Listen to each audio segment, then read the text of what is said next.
Yo soy María Medina y vengo a hablar de lo difícil de mantenerse actualizado en enfermedades reumatológicas, los nuevos retos.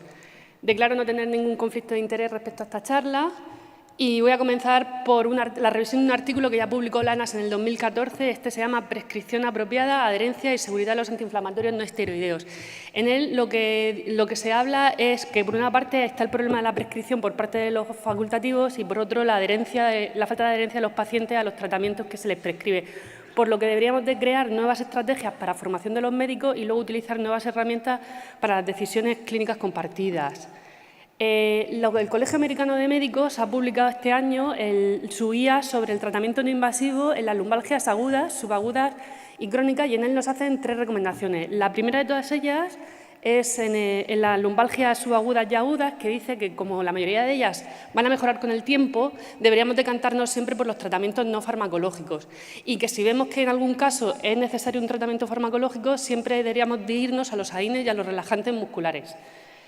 La segunda recomendación que nos hacen, esta también con una recomendación fuerte, un grado de recomendación fuerte, es las lumbalgias crónicas. Y pasa lo mismo, que deberíamos de tratarlas siempre con un tratamiento no médico y que, en el caso de que consideremos que van a necesitar un tratamiento farmacológico, deberíamos usar primero los AINES como primera línea y, si estos no funcionan, el tramadol y la duloxetina.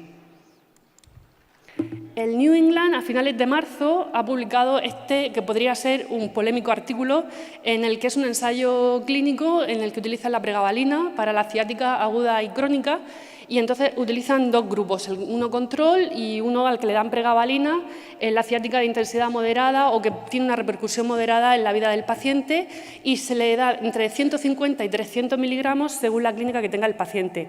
Pues ha demostrado que no es más efectiva que placebo en la reducción de la intensidad del dolor de los pacientes con moderada y severa intensidad, y que sí que aumenta la tasa de efectos adversos.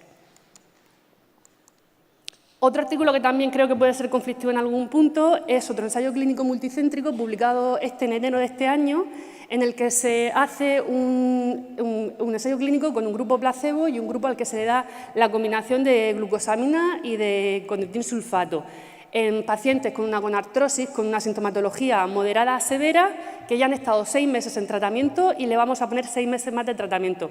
Pues ha demostrado es inferior la combinación a placebo.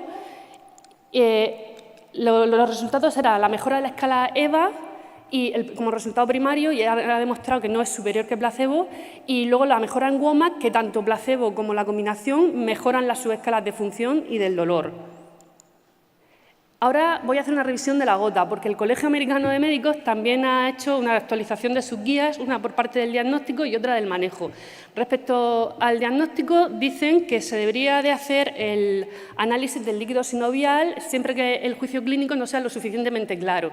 Ellos mismos dicen que, en ausencia de una evidencia mejor y basada en una evidencia mala, pues la aspiración de la articulación, si el paciente no le causa mucho disconfort, puede llevarnos a un buen diagnóstico.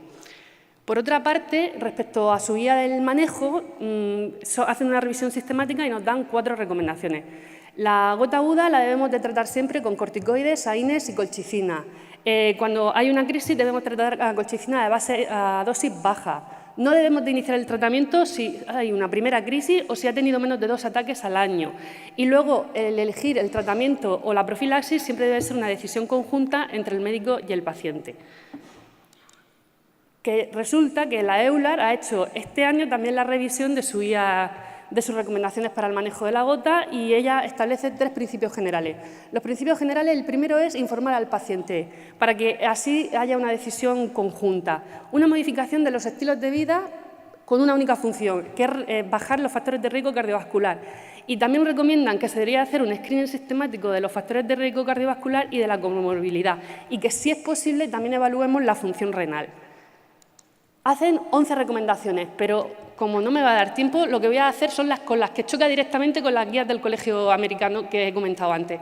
La EULAR recomienda pill in the pocket. Esto significa que educar al paciente a que reconozca los síntomas lo más pronto posible, para así empezar a tratarlo en cuanto él empieza a sentir los síntomas.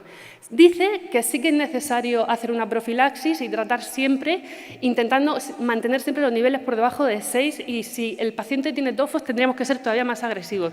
Y luego, respecto al allopurinol, dice dice que si la función renal me lo permite, empezar con las dosis más bajas, estar slow y go slow. Si necesito, voy subiendo dosis. La EULAR este año es que ha trabajado mucho, porque también ha revisado la guía que tiene de la fibromialgia. En ella dice que no ha encontrado grandes recomendaciones ni grandes cambios, pero que sí que ahora lo que tiene es más evidencia científica para decir lo que antes estaba diciendo. Entre los principios, la EULAR siempre vota por una información al paciente. Entonces, dice que debemos de hacer un diagnóstico precoz, informar al paciente de todos los aspectos de su enfermedad y luego que como nosotros como clínicos deberíamos de evaluar muy bien el dolor y el contexto psicosocial en el que seguía el paciente.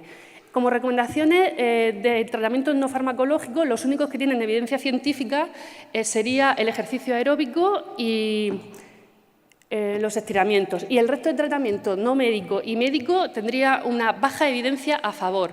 Lo que sí que nos recomienda son ni el uso de corticoides ni el uso de opioides, porque dice que los efectos adversos son mayores y no tiene una clara evidencia hacia su uso. Esto es una revisión de la Corrin de este año en el uso de la pregabalina para pacientes con fibromialgia que tengan una moderada o graves síntomas.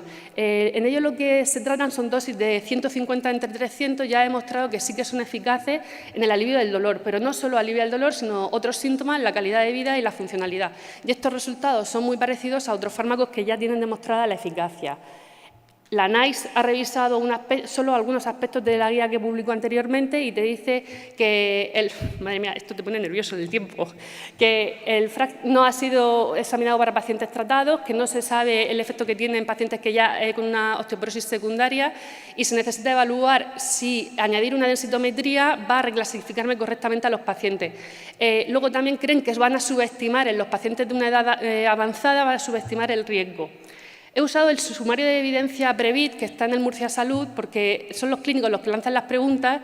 Entonces, uno lanzó la pregunta de qué uso, una densitometría o un marcador sérico para seguir el tratamiento de un paciente. Entonces, la DEXA es lo único que tiene la evidencia, lo normal es que se haga cada 2 años y de acuerdo con el contexto clínico la puedo adelantar si lo considero. Los marcadores bioquímicos son muy prometedores, pero todavía no están estandarizados. Y la otra pregunta que lanzaron que me parecía muy interesante es, si yo quiero retirar un tratamiento, ¿debo hacer una DEXA antes?